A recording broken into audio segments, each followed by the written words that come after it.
भूमि है और चित्रकूट बंधुओं किसकी भूमि है? बोले चित्रकूट प्रेम की भूमि है, जहां पर साक्षात भरत और राम का मिलन हो रहा है।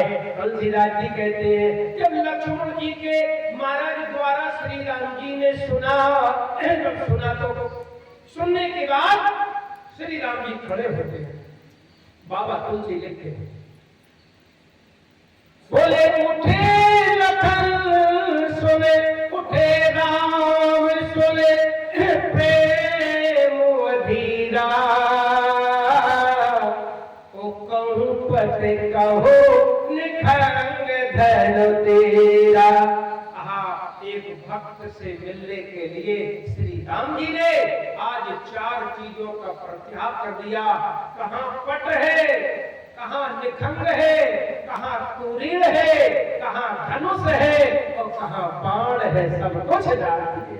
श्री राम जी से कहा कि धनुष बाण तो आपके शौर्य के प्रतीक है, जंगल में हो आप क्षत्रिय हो, आपके महाराज जे धनुष बाण तो शौर्य के प्रतीक है।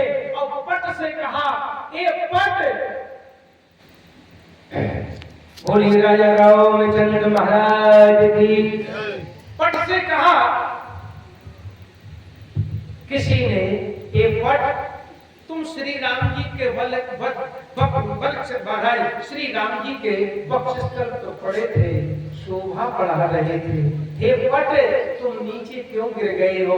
पट ने कहा बताए? बोले हाँ। बोले जब ये भक्त को भगवान का हृदय से हृदय मिलेगा तो हम बीच में दोनों भाइयों के बीच में कपट बन के क्यों रहूंगा, इसलिए मैं गिर गया हूँ, इसलिए मैं गिर गया हूँ। अच्छा तो भाई धनुष बाण से कहा कि हे धनुष बाण तुम क्यों गिर गए?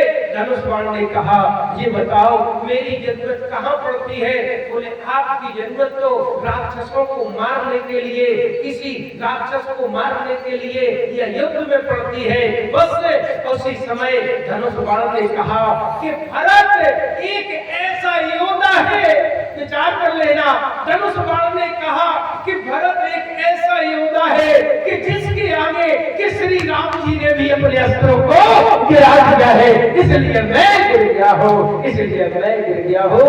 तुलसीदास जी कहते हैं कि आज महाराज जिस समय दोनों भाई बाबा लिखते हैं प्रेम मंदिर रहे भारत गंभीर मत प्रगटे सुर साधु हिते कृपा सिंधु रघुवीर। राम भरत दोनों भैया एक दूसरे को छोड़ना नहीं चाहते हैं। बंधुओं पता ही नहीं लग रहा है कौन राम है कौन भरत है। आज भरत जी प्रेम सिंधु है, राम जी कृपा सिंधु है। 2 समुद्र मिल गए हैं, एक प्रेम सिंधु है और एक कृपा सिंधु है। श्री राम जी भरत के प्रेम रूपी समुद्र में डूबने वाले थे। बंधुओं इतना प्रेम दोनों भाइयों की आंसुओं से।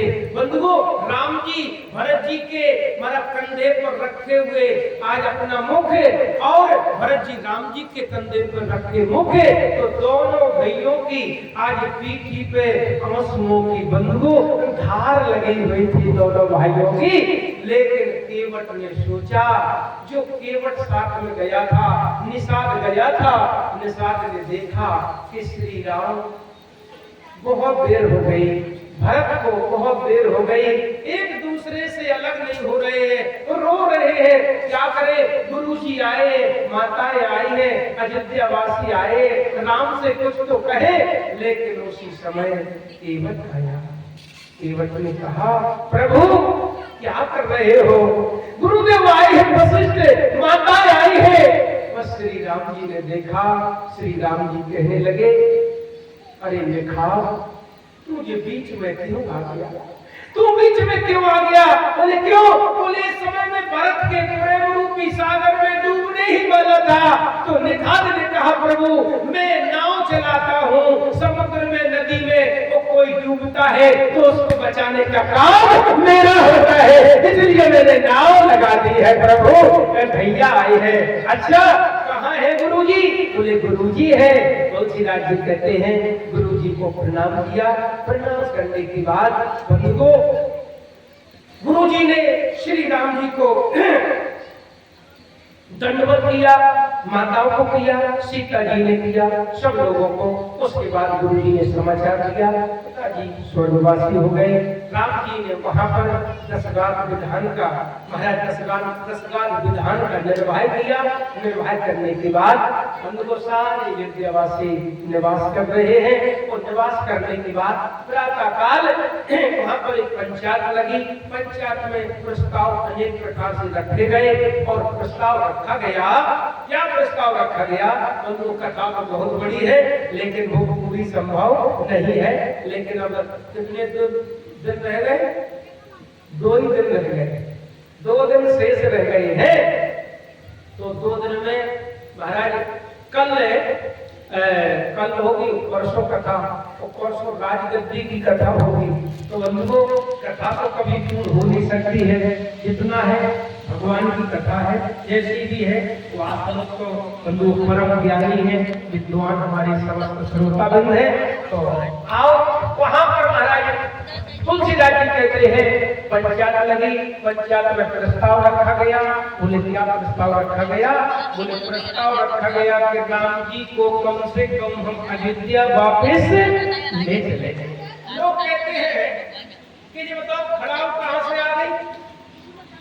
राम जी ने जो भरत जी को खड़ाऊ दी थी वो कहां से आ गई? खड़ाऊ जानते हो? उन्हें सारी सामग्री अयोध्या से लेके ही भरत गए थे। बोले क्यों?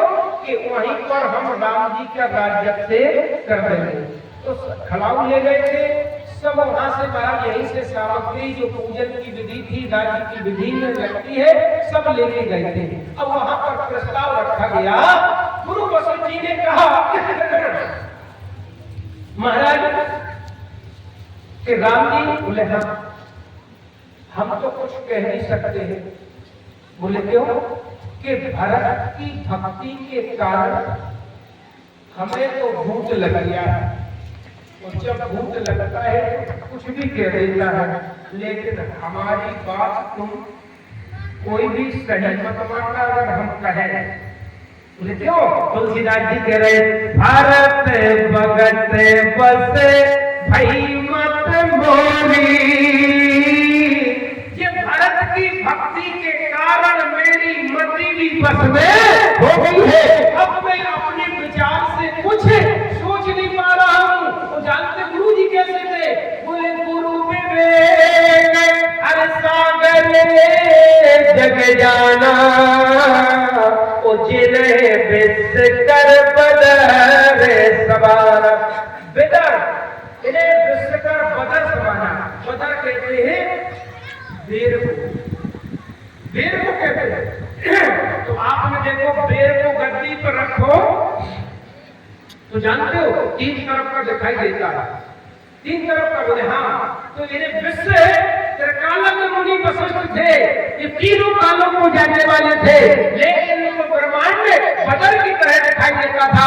लेकिन भरत जी की भक्ति के आगे इनका विज्ञान शून्य हो गया है, इनका विज्ञान शून्य हो गया है। गुरु जी की मति कैसी हो गई? महाराज भरत देवे अरे पराहे विशाला, तो अनायास उगरी देहि काला। तुलसीदास जी कह रहे वशिष्ठ की मति भी अबला की तरह हो गई, काम नहीं कर रही है। ऐसे भरत जी है, भरत जी का ज्ञान है। बंधुओं तुलसीदास जी कहते हैं कि महाराज जहां पर शेष गणेश महेश सरस्वती अगर सोचे कहीं भरत जी के बारे में या भरत जी के गुणों या भरत जी की कथा के बारे में गायन करें, फिर भी नहीं कर सकते हैं। ये भरत जी का इतना गंभीर चरित्र है। आप हमारी कहो तो हम तो उनके जीवन का एक अक्षर भी कभी आपको मंच के माध्यम से अपनी बुद्धि से नहीं कह सकते हैं। भरत का चरित्र समुद्र की गहराई तो नापी जा सकती है, आकाश का छोर तो नापा जा सकता है, लेकिन भरत जी के महाराज चरित्र को कोई अंत न आदि है, ऐसा भरत जी का चरित्र है। तुलसीदास जी कहते हैं भारत चरित्र करेंगे तुलसी जो सादर सुने, उसी राम पद प्रेम अवश्य होए भोरस विरति। भारत चरित्र कर नेम का मतलब भरत जी के चरित्र को जो नियम से सुनता है पढ़ता है तो होगा क्या? बोले भारत चरित्र करने तुलसी जो सादर सुने। तुलसीदास जी कहते हैं जो भक्त भरत जी के चरित्र को नियम पूर्वक सुनता है सादर बड़े प्रेम से, तो सिया राम पद प्रेम, उसके जीवन में श्री सीताराम जी के चरणों में प्रेम हो जाएगा। और क्या होगा? बोले सिया राम पद प्रेम अवश्य होए भोरस विरस। बोले संसार को उससे वैराग्य हो जाएगा। बंधुओं पहले भगवान के चरणों में प्रेम और उसके बाद संसार से वैराग्य हो जाएगा। ये है भरत जी के चरित्र का बंधुओं विश्लेषण। तुलसीदास जी कहते ऐसा चरित्र है। लेकिन अब उसके बाद भरत जी ने कहा गुरुदेव, बोले हाँ बताओ भरत। बोले गुरु जी ने कहा मेरा मन है ऐसा करो। बोले क्या करो? कि तुम गबनो कानन तो भाई। भरत जी से कहा कि तुम शत्रुघ्न चले जाओ कहा जंगल में, तो फेरी लखन रघुराई।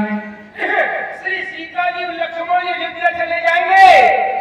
भरत जी बोले ये कौन सी बड़ी बात है? बोले क्यों?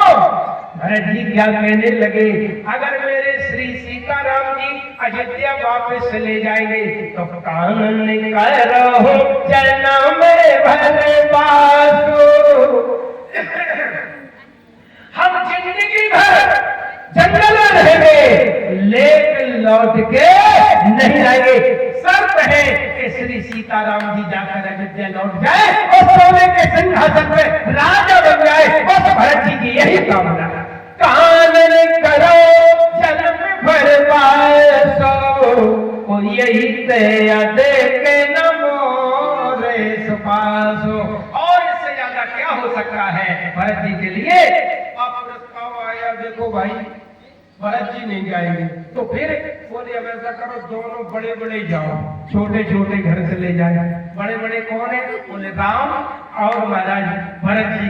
ये जंगल जाए तो शत्रुघ्न और लक्ष्मण जी लौट जाए। कुल मिला के वहां पर बंधुओं अनेक कथाएं हैं, अनेक पंचायत है।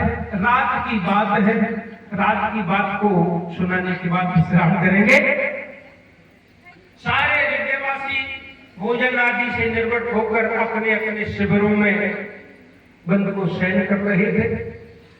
लेकिन सीता जी ने देखा, माताओं इस सेवा का भाव है, सेवा का भाव है।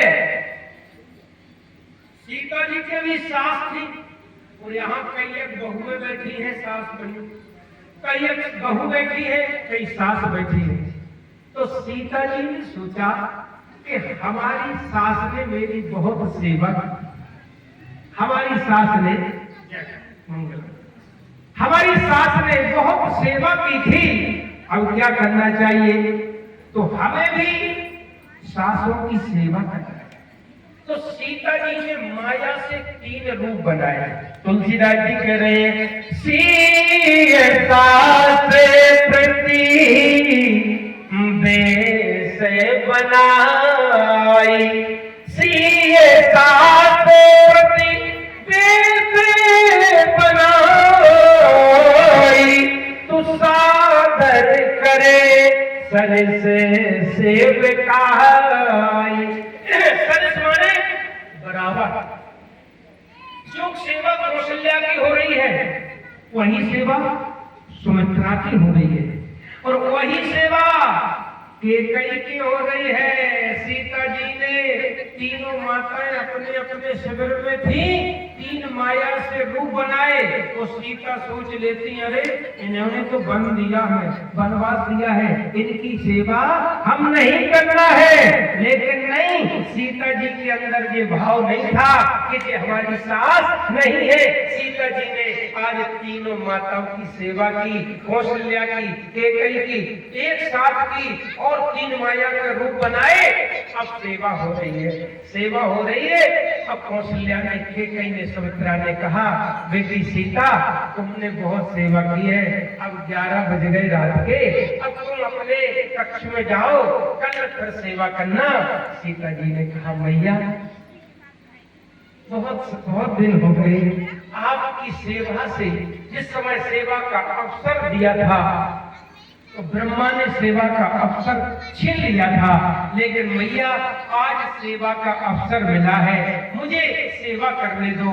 तो आधा घंटा और सेवा की है। अब 11:30 बज गए। कौशल्या ने कहा, केकई सुमित्रा ने कहा, बेटी अब अपने शिविर में जाओ। नहीं मैया, अब मुझे एक और कहानी सुना। पुराने जमाने में बुजुर्ग लोग, दादा अपने नातियों को कहानी सुनाते थे, कहानी सुनते सुनते सो जाते थे।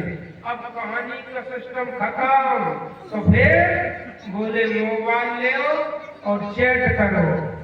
हाँ, एक दूसरे से चैट और भाई वीडियो। भाई जंगल समुद्र की तो सीमा जाती, सीमा ही नहीं है। देखो, जब तक नेट है चलाओ, न काऊ से परिवार में बोल ले, न गांव में बोल ले, न काऊ में बोल ले, बस। और देखते देखते वही मोबाइल गिर गया, सो गए। ये प्रक्रिया आज की हो गई। अरे घर में देखो, घर में सब लोग बैठे हैं एक जगह। आपने देखा रूम में नाती चला रहा है, बाबा चला रहा है, दादी चला रही, मम्मी चला रही, पापा चला रहे, कोई किसी से नहीं बोल रहा, सब अपने अपने में लगे, सब अपने अपने में लगे। गजब का मोबाइल चला है बंधुओं। इससे मानवता खत्म, प्रेम खत्म। अगर कोई मेहमान आता था तो फिर अरे घर भर उसकी सेवा में लगते थे, लाला जी और रुक ले, बहुत साल बाद आए। और आजकल तो इतनी जल्दी पड़ती है कि जल्दी जाओ, चाय पी के भैया बस मिल जाएगी, घर से निकल आओ और जल्दी चला देंगे। ये मानवता रह गई, ये प्रेम नाम की चीज नहीं है। लेकिन सीता जी ने कहा, मैया और सेवा करने दो। नहीं नहीं बेटा, सेवा नहीं, अब समय ज्यादा हो रहा है। तो बस उसी समय सीता जी ने कहा, माँ तुम्हें मेरे सुहाग की सौगंध है, एक कहानी और सुना दो, एक कहानी और सुना दो। ईमानदारी से बताओ, इतनी माताएं बुजुर्ग बैठी है, इनकी बहू अगर सेवा करे तो ये माताएं बताइए, सेवा से क्या मिलेगा? सेवा से सुख मिलेगा कि नहीं? तो सुख मिलेगा तो सास के हृदय से आशीर्वाद निकलेगा कि शराब? क्या निकलेगा? शराब निकलेगा कि आशीर्वाद? आशीर्वाद निकलेगा। और आपको बता देते माताओं, जो आपको सेवा, सास की सेवा से जो आशीर्वाद तुम्हें सास दे देगी, वो कोई देवता भी नहीं दे सकते हैं, वो तुम्हें कोई देवता भी दे सकते। बताए आपके लिए तो अच्छा आशीर्वाद बताए। बोले कौन सा? तीनों माताओं ने, तुलसीदास जी कह रहे हैं, ये सास सेवा बस कीनी, उतन लहे सुख सिख आस से दीनी। सीता जी की सेवा से तीनों माताओं सुख मिला। तो जब सुख मिला तो आशीर्वाद तीनों माताओं ने दिया। क्या दिया? बोले सीता अचल हो रही बात तुम्हारा, जब लग गंगे जमुन जलधारा। अचल हो रही बात तुम्हारा, जब लग गंगे जमुन जलधारा। हे बेटी सीता, तुमने आज अपना हमारा दिल जीत लिया है, इतनी सेवा की है, इतनी सेवा की है। बेटी आज तीनों माताएं अपनी बहू को आशीर्वाद दे रही है। हे सीता, बोले जाओ, जब तक गंगा जमुना में जल रहेगा तब तक तुम्हारा सुहाग अमर रहेगा, तब तक तुम्हारा सुहाग अमर रहेगा। बताओ इतना अच्छा आशीर्वाद तुम्हें कोई दे सकता नहीं होता, लेकिन किससे मिलेगा? सास से। लेकिन सास हो बताए, हाँ अब आजकल की बंधुओं 40 साल की सास और 20 साल की बहू है। एक जगह सुबह सुबह एक माता जी घूम रही थी, माता जी घूम रही थी, पैर ऐसे ऐसे लटका रही थी। हमने कहा क्या हो गया माता जी सुबह सुबह? बोले कुछ न बताएं पंडित जी। हमने कहा बता तो क्या होगा? बोले पंडित जी हमारी बहू आई है 20 साल की है, वो हम 40 साल की है, तो हमने अपने पैर पसार रहे बहू सेवा करो, बहू सेवा करो। तो बहू ने सोची हम 20 साल की सास है 40 की, अब ऐसे सेवा कर रहे हैं तो ये हर समय के लिए पैर फैलाती रहेगी, तो एक बार ऐसी सेवा कर दे कि जीवन में भरना। तो ऐसी सेवा कर दी, ऐसी सेवा कर दी कि हम मेडी क्रीम लगा रहे पूरे सिपाही में लील पर गाँव पर ऐसी सेवा की है। तो मेरे कहने का तात्पर्य जहाँ सास और बहू का सामंजस्य होता है, जानते हो सास ससुर। अच्छा अब आजकल क्या चल रहा है जानते हो? ट्रेड। बोले क्या? पक्के घर में बोले किचन, अच्छा और पुराने घरों में क्या था? बोले रसोई। रसोई का मतलब जहाँ सास बहू भोजन बना रही है, भोजन बना रही है, नंद भोजन बना रही, दौरानी जिठानी भोजन बना रही, तो विचारों में रस निकल रहा है, विचारों में रस। बोले तुम सब्जी काट लो, हम आटा गूंथ रहे, अच्छा तुम चूल्हा जला लो, तब तक मसाला पीस रहे। ये विचारों में सामंजस्य था तो रस निकल रहा था, तो उसका नाम था रसोई। तो अब क्या है? बोले किचन।